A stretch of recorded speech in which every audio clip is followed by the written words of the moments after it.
Hello friends, હું છું તુલસી સોલંકી। આજે ધોરણ 11માં સમાજશાસ્ત્રની અંદર બીજું ચેપ્ટર શરૂ કરીએ તો સમાજશાસ્ત્રના મૂળભૂત ખ્યાલો વિભાવના।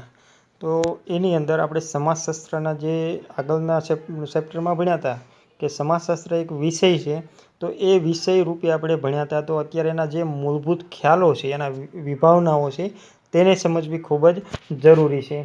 તો તેની અંદર આપણે શરૂ કરીએ કે કોઈ પણ વિજ્ઞાનને સમજવું હોય તો તેના વિષય વસ્તુને સમજવા કઈ વિભાવનાઓ કે ખ્યાલોનો ઉપયોગ કરે છે તે તપાસવું પડે। પ્રત્યેક વિજ્ઞાનને પોતાના આગવા ખ્યાલો, સિદ્ધાંતો, પરિપ્રેક્ષ્ય અને પરિભાષા હોય છે। ખ્યાલો કે વિભાવના એટલે દરેક વિજ્ઞાને પસંદ કરેલા વિશિષ્ટ અર્થ સૂચવતા શબ્દો, જેના દ્વારા વિજ્ઞાન પોતાની અભ્યાસ સામગ્રીનું અર્થઘટન અને રજૂઆત કરે છે।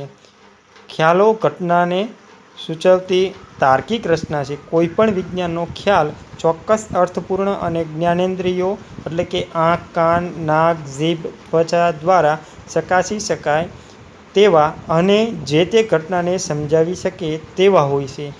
ખ્યાલોની આવી સુસજ્જ ભાષાને વૈજ્ઞાનિક પરિભાષા કહે છે। ખ્યાલોની પરિભાષા જે છે, ખ્યાલોની સુસજ્જ પરિભાષા જે છે તેને સમજવી ખૂબ જ સહેલી છે। એટલે કે ખ્યાલોની સુસજ્જ ભાષાને વૈજ્ઞાનિક પરિભાષા કહે છે। સમાજશાસ્ત્ર પણ સામાજિક ઘટનાને જોવા, તપાસવા તેમજ તેનું અર્થઘટન કરવા માટે ચોક્કસ ખ્યાલોનો ઉપયોગ કરે છે, એટલે કે વિચારોનો ઉપયોગ કરે છે, ક્યાંક વૈજ્ઞાનિક પદ્ધતિનો ઉપયોગ કરે છે। આ એકમમાં આપણે સમાજશાસ્ત્રના કેટલાક મૂળભૂત ખ્યાલો જેવા કે સમાજ, સમુદાય, સમૂહ, સામાજિક દરજ્જો અને ભૂમિકા, સામાજિક ધોરણો અને સામાજિક નિયંત્રણની ચર્ચા કરીશું। એટલે કે સમાજને લગતા જે કંઈ પરિભાષાઓ, શબ્દો વપરાય છે, તો એ શબ્દોનો ઉપયોગ કઈ રીતે કરાય છે તેનું અહીંયા આપણે સમજ મેળવવાની છે। તો એમાં સમાજ, સમુદાય, સમૂહ, સામાજિક દરજ્જો અને ભૂમિકા, સામાજિક ધોરણો અને સામાજિક નિયંત્રણ, આ દરેક ઉપર આપણે ચર્ચા કરવાની છે। તો સમાજ કોને કહેવાય કે જે કુટુંબ છે, વ્યક્તિ છે, તો વ્યક્તિના સમૂહથી એક કુટુંબ બને છે, કુટુંબના સમૂહથી એક વર્ગ બને છે અને વર્ગના સમૂહથી એક સમાજની રચના થાય છે, એટલે કે એક વર્ગ ઊભો થાય છે તો એને સમાજ કહેવાય છે। અનેક કુટુંબોનો સમૂહ જ્યારે ભેગો થાય ત્યારે એક સમાજ અસ્તિત્વમાં આવે છે। તો આ સમાજ, પછી સમુદાય, સમુદાય અને સમાજ બંને આપણને શબ્દ કેવા લાગે સમાનાર્થી, પણ બંને અલગ અલગ છે। સમુદાય કહેતા એક જૂથ કહેવામાં આવે છે કે એક વર્ગ કહેવામાં, દાખલા તરીકે કે એક મજૂર વર્ગ એટલે કે સમુદાય। પછી એક જ્ઞાતિ વાઇઝ આપણે જોઈએ તો જ્ઞાતિ વાઇઝ પણ સમુદાય હોય છે। પછી સમૂહ પણ એવા જ પ્રકારનો હોય છે, સમૂહ એટલે જૂથ।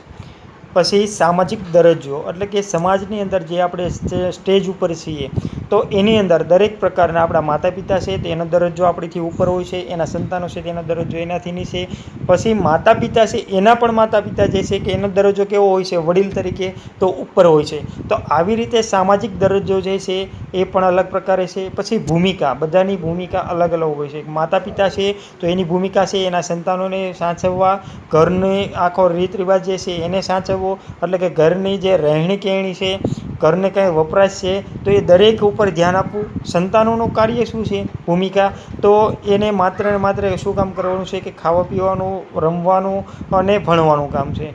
પછી ઉંમર જતાં માતા પિતાને એક હેલ્પ કરવાનું।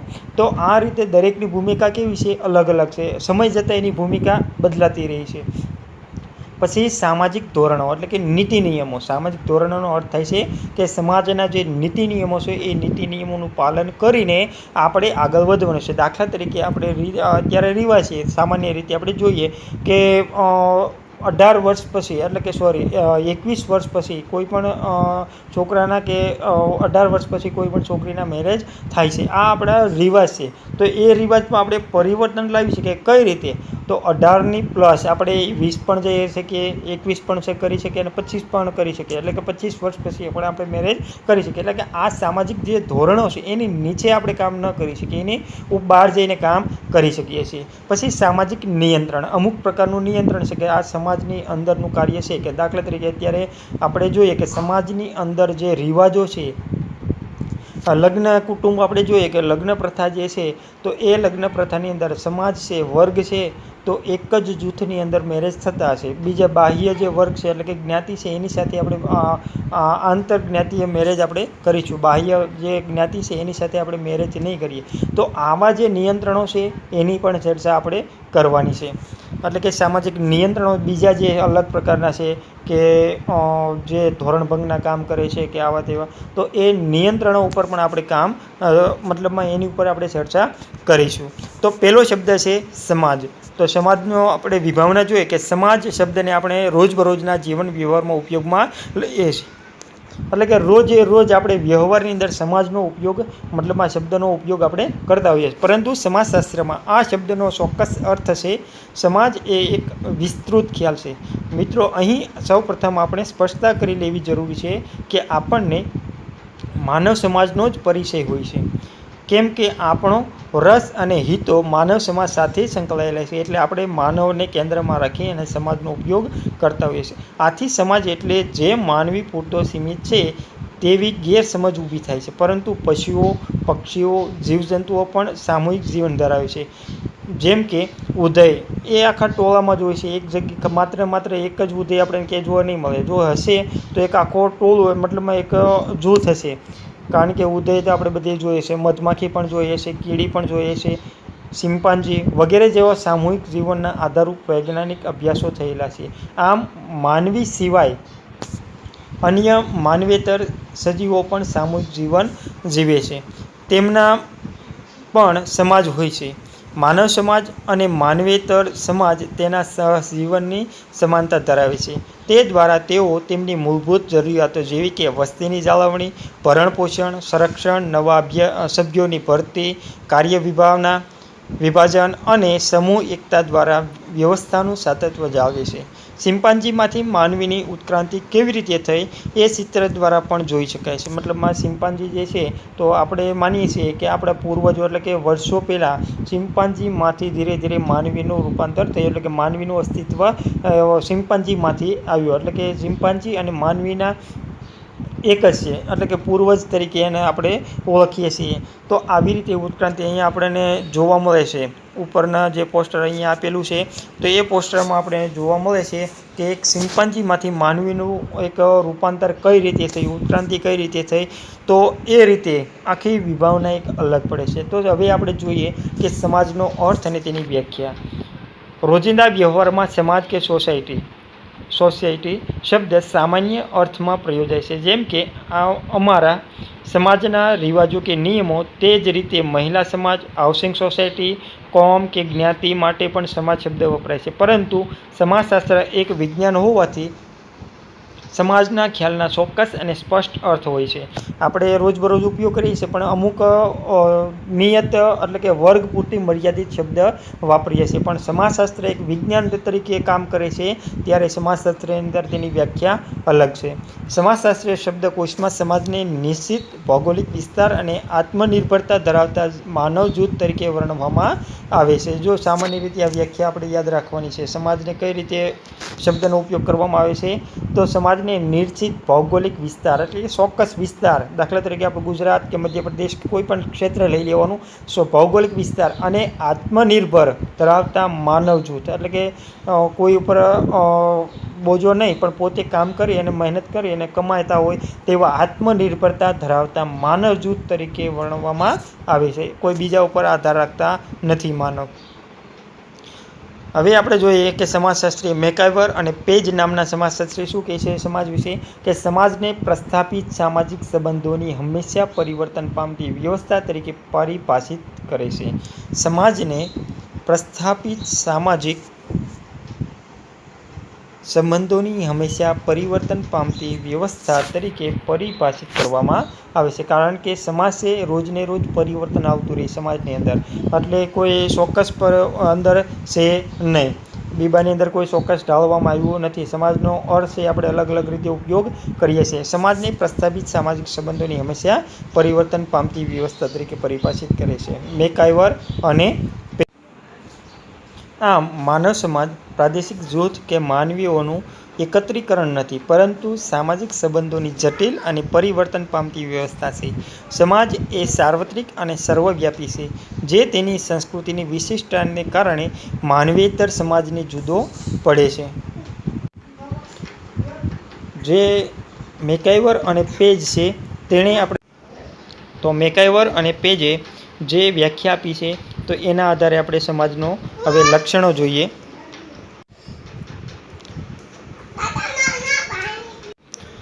તો સમાજના લક્ષણોની અંદર પહેલું છે સામાજિક સંબંધો. હવે ખાસ યાદ રાખજો કે લક્ષણોની અંદર સમાજના લક્ષણો, સમુદાયના કે દરેકના જે લક્ષણો છે એ ભેગા ન થઈ જાય, એનું ખાસ ધ્યાન રાખવાનું છે. એટલા માટે પહેલું છે સમાજના લક્ષણો, તો સામાજિક સંબંધો. પહેલું જ કે સમાજની અંદર જે માનવ છે તો એકબીજા વચ્ચેનો સામાજિક સંબંધો કેવા છે તે. તો માનવી વચ્ચે પરસ્પરની હાજરીમાં સભાનતાપૂર્વકના સામાજિક સંબંધો છે, જે વ્યક્તિ જૂથ કે જૂથ વચ્ચે સહકાર, સ્પર્ધા કે સંઘર્ષ સ્વરૂપમાં સામાજિક, આર્થિક, ધાર્મિક, રાજકીય કે અન્ય પ્રત્યક્ષ કે પરોક્ષ સ્વરૂપના સંબંધો છે. વ્યક્તિઓ વચ્ચેની સભાનતાપૂર્વકની આંતરક્રિયાથી સામાજિક સંબંધો સ્થપાય છે અને વિકસે છે. હવે અહીંયા સામાજિક સંબંધો છે એ આપણને એકબીજાથી સ્પર્ધા, સંઘર્ષ, દરેક અને સહકાર ત્રણેય સ્વરૂપમાં આપણને જોવા મળે છે. તો દરેક ક્ષેત્રની અંદર એટલે કે સહકાર, સ્પર્ધા અને સંઘર્ષ વ્યક્તિ વચ્ચે પણ હોય, ક્યાંક આપણે સહકાર જોઈએ કે ભાઈ વચ્ચેનો જે સંબંધો છે તેની અંદર આપણને ક્યાંક સહકાર પણ મળતો હોય, પણ સાથે સાથે આપણે અન્યની કમ્પેરિઝન કરીએ તો ક્યાંક સ્પર્ધા પણ જોવા મળતી હોય. હવે વ્યક્તિ વચ્ચે પણ હોય, વ્યક્તિ જૂથ વચ્ચે પણ હોય અને જૂથ વચ્ચે પણ હોય. તો એ સહકાર પણ હોય છે, સ્પર્ધાઓ પણ હોય છે, અને આ સંઘર્ષ એટલે કે એકબીજા વચ્ચે આગળ વધવાની જે દોડધામ છે, એટલે કે આગળ વધવા માટે જે પ્રયાસો કરવામાં આવે છે તો એની અંદર સંઘર્ષ પણ ક્યાંક ઊભો થાય છે.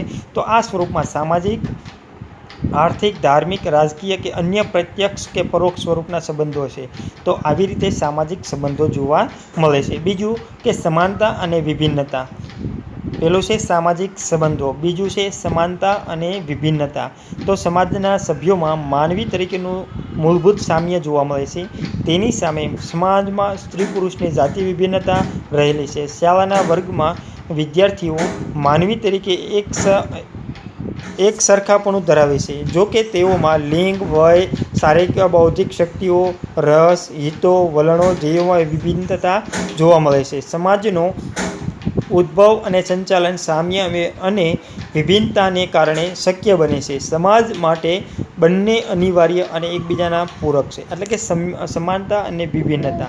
હવે ક્યાંક આપણને કુટુંબ છે તો કુટુંબની અંદર સમાનતા પણ જોવા મળે છે અને વિભિન્નતા પણ જોવા મળે છે. અહીંયા આપણને એક ઉદાહરણ આપ્યું છે કે શાળાના વર્ગની અંદર વિદ્યાર્થીઓ છે તો વિદ્યાર્થીઓ તો બધા એક સરખા એટલે કે એક જ ક્લાસની અંદર છે, તો એ સમાનતા છે કે સ્ટાન્ડર્ડ 11. તો એની અંદર જે વિદ્યાર્થીઓ છે તો એમાં એક સરખાપણું છે કે કયા ધોરણમાં કે 11માં, પણ તેની અંદર પણ કંઈક અલગતા છે. તો એમાં કઈ અલગતા છે કે એક તો લિંગ, સ્ત્રી પુરુષ, પછી બીજું છે વય. તો દરેકની વય છે એક સરખી નથી, કોઈની સાલવારી અલગ પ્રમાણે હોય છે. પછી શારીરિક બૌદ્ધિક શક્તિઓ, કોઈનું શરીર છે પહાડી છે તો કોઈનું શરીર દુબળું પાતળું છે. તો કોઈની બૌદ્ધિક શક્તિ છે, દરેકનો પહેલો નંબર નથી આવતો, દરેકનો છેલ્લો નંબર નથી આવતો.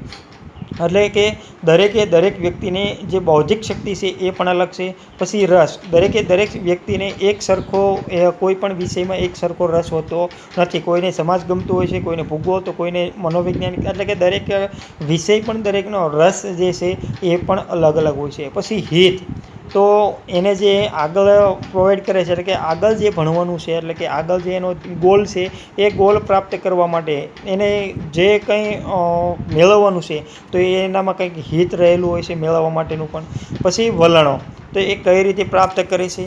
પછી ધ્યેય, તો ધ્યેયની અંદર પણ દરેક વિભિન્નતા જોવા મળે છે. તો આ રીતે ક્યાંક સમાનતા અને ભિન્નતા પણ જોવા મળે છે. પછી ત્રીજું છે જુદા જૂથો અને પેટા જૂથો. હવે સમાજ છે તો સમાજની અંદર પણ જૂથ જોવા મળશે. તો જુદા જૂથ અને એની અંદર પણ પેટા જૂથ. દાખલા તરીકે આપણું કુટુંબ છે, કોઈ પણ એક વર્ગ લઈ લઈએ તો એ વર્ગની અંદર કોઈ પણ જ્ઞાતિ છે તો એક આખું જૂથ છે, પણ એ જ્ઞાતિની અંદર પણ આપણે કોમન છે કે એસટી, એસટી અને ઓબીસી, એસસી, એસટી અને ઓબીસી અને જનરલ, આ 4 આપણે કાસ્ટ જોઈએ છીએ. એટલે કે જનરલ આપણે જે કાસ્ટ જોઈએ તો એની અંદર આ 4 આવે મુખ્ય, પણ એની અંદર જોઈએ તો એની અંદર પણ કેટલીક જ્ઞાતિઓ સમાવેશ થઈ જાય છે. તો આ રીતે જુદા જુદા જૂથો અને પેટા જૂથો વચ્ચે પણ આવું જોવા મળશે. માનવ સમાજ કૌટુંબિક, સામાજિક, સાંસ્કૃતિક, ધાર્મિક, આર્થિક અને રાજકીય જૂથો અને જૂથ વિભાગોમાં વહેંચાયેલો છે, જે સમાજનું મહત્વનું લક્ષણ છે. સમાજ જીવનની વિવિધ જરૂરિયાતો સંતોષવા માનવીઓ વચ્ચે કાર્ય વિભાજન થાય છે, જે તેનાથી સત્તા અને દરજ્જાના આધાર પર સામાજિક કોટિક્રમ વિકસે છે, જે સામાજિક અસમાનતા સૂચિત કરે છે. એટલે કે આપણે કામ કરવાના જે વર્ગ છે એના આધારે આપણે અહીંયા જૂથ બને છે. દાખલા તરીકે જે ઉપલો વર્ગ છે તો ઉપલા વર્ગની અંદર વ્યક્તિ છે કંઈક નોકરિયાત હશે અથવા તો કોઈ એવો બિઝનેસ કરતા હશે, તો એની નીચેનો વર્ગ જે છે તો એ વર્ગ મજૂર વર્ગ હશે, એનાથી નીચેનો વર્ગ તો એ સફાઈ કામદાર વર્ગ હશે. તો આ રીતે એના સ્ટેજ પડવામાં આવ્યા છે, એટલે કે એના આધારે વ્યક્તિઓ જોડાયેલા છે, એટલે કે જૂથ બનેલા છે. એના પછી છે સામાજિક નિયંત્રણ, એટલે કે સમાજની અંદર કંઈક નિયંત્રણ પણ હોઈ શકે. જુદી જુદી સામાજિક પરિસ્થિતિમાં વ્યક્તિ કઈ રીતે વર્તી શકે અને કઈ રીતે ન વર્તી શકે તે દર્શાવતી ધોરણાત્મક વ્યવસ્થા કે ઢબ દરેક સમાજમાં હોય છે. તેને સામાજિક નિયંત્રણ કહે છે. સામાજિક નિયંત્રણની વ્યાખ્યા ખાસ યાદ રાખજો કે સમાજની અંદર જુદા જુદા જે વર્તન કરવાનું હોય છે એ અમુક ટકા વર્તી શકે છે અને અમુક પ્રકારે વર્તી નથી શકતા. તો આવો ધોરણાત્મક વ્યવસ્થા દર્શાવતી જે ઢબ છે સમાજની અંદર, તો તેને કહેવાય સામાજિક નિયંત્રણ. તે સમાજના અસ્તિત્વ અને સાતત્વ માટે જરૂરી છે. લોકનીતિ, રિવાજો, ફેશન, કાયદા, શિષ્ટાચાર વગેરે સમાજમાં માનવીનું ઘડતર અને નિયંત્રણ કરે છે. ફેશન છે તો ફેશનથી આપણે આરામથી સમજી શકીએ કે કઈ કઈ બાબતમાં નિયંત્રણ હોઈ શકે અને કઈ બાબતમાં ન હોઈ શકે. એના પછી છે કે સાતત્વ. હવે સત્ય બાબત આમાં કઈ કઈ છે તે, તો સામાજિક નિયંત્રણની પદ્ધતિ સમાજના સાતત્વને ટકાવી રાખે છે, એટલે કે જે સત્ય છે તેને ટકાવી રાખે છે. નિયંત્રણ છે તો જ સત્ય ટકી રહેશે, એટલે કે સમાજનો જે શબ્દ છે તે ટકી રહેશે. લગ્ન અને કુટુંબીય સંસ્થાઓ સમાજના સાતત્વમાં મદદરૂપ થાય છે. સમાજીકરણની પ્રક્રિયા દ્વારા કુટુંબ પેઢી દર પેઢી સામાજિક સંસ્કૃતિ વારસાનું આંતરીકરણ કરી સમાજનું સાતત્વ ટકાવી રાખે છે. એટલે કે પેઢી દર પેઢી આપણે સુધારો તો આવે છે સમાજની અંદર, પણ એની અંદર પણ કંઈક પરિવર્તન, સાંસ્કૃતિક વારસાનું જે કે આંતરીકરણ, એટલે કે બીજા આપણી પેઢી દર પેઢી આપણું જે વારસો છે એ વારસો આપણે પેઢી દર પેઢી આગળ વધતો રહે, એની અંદર પણ નવીનતા આવતી રહે અને આપણે જે એટલે કે જે વારસો છે એ વારસો જળવાઈ રહે એનું સાતત્વ આપણે ટકાવી રાખવું જોઈએ. એના પછી છે પરિવર્તન. પરિવર્તન માનવીની શ્રેષ્ઠ અને ઉત્તમ અવિભાજ્ય લક્ષણ ગણાય છે. સમાજના સાતત્વની સાથે તેમાં પરિવર્તન આવે છે. જો કે સમય અને સમાજે પરિવર્તનની ગતિમાં તફાવત હોય, પરંતુ પરિવર્તન સમાજનું અવિભાજ્ય લક્ષણ છે. પરિવર્તન હોય તો જ માનવી ટકી શકે છે. તો આ રીતે આ 6 જે લક્ષણો છે ખાસ યાદ રાખવાના. સમાજના લક્ષણો 6 એ સામાજિક સંબંધો, સમાનતા અને વિભિન્નતા, જુદા જુદા જૂથો અને પેટા જૂથો, સામાજિક નિયંત્રણ, સાતત્વ અને પરિવર્તન. આ 6 જે છે તો આપણે એ રીતે પણ યાદ રાખી શકીએ એક એક શબ્દ દ્વારા કે સાત